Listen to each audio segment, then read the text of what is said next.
Bonjour, bienvenue sur Mon Financier. Après la nette consolidation de la veille, il y a des prises de bénéfices avant que ne débute la saison des publications trimestrielles. Et bien les marchés ont tenté dans un premier temps de s'offrir un rebond technique avant de rapidement basculer en territoire négatif. Alors sur le front économique, pourtant les nouvelles sont plutôt bonnes puisqu'on a eu un déficit budgétaire français qui a reculé pour revenir donc à 64,3 milliards d'euros à la fin mai contre 72,6 milliards un an auparavant, donc une diminution quand même assez nette liée bien à une baisse des dépenses publiques et à une hausse des recettes. Le déficit de la balance commerciale en revanche, toujours en France, eh bien lui il s'est creusé à 4,9 milliards d'euros en mai. Alors du coup le marché accuse un petit peu le coup après une ouverture dans le vert. Et bien le CAC se dégonfle et bascule dans le rouge pour céder désormais 0,2%. On revient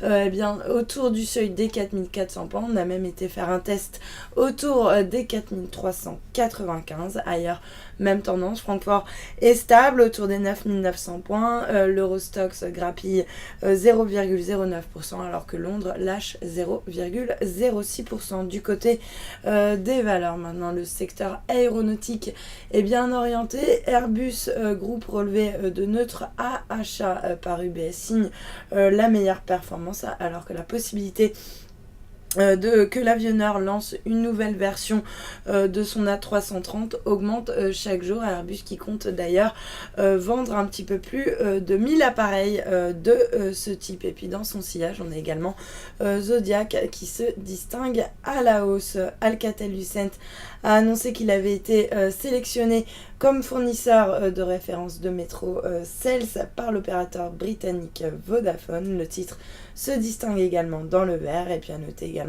Carrefour qui a annoncé bien qu'il allait fermer ses 5 magasins en Inde. Une clôture des activités qui devrait être effective très rapidement dès fin septembre 2014.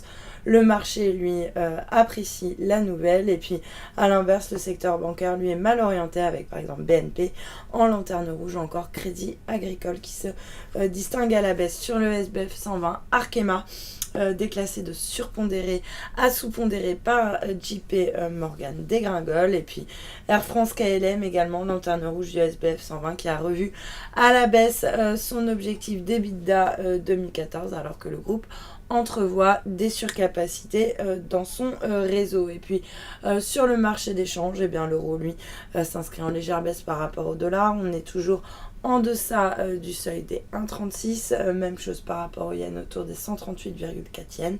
Et le billet vert, lui, qui reste stable par rapport à la devise japonaise autour des 101,80 yens. Voilà pour l'ouverture des marchés. Restez avec nous. Très bonne journée.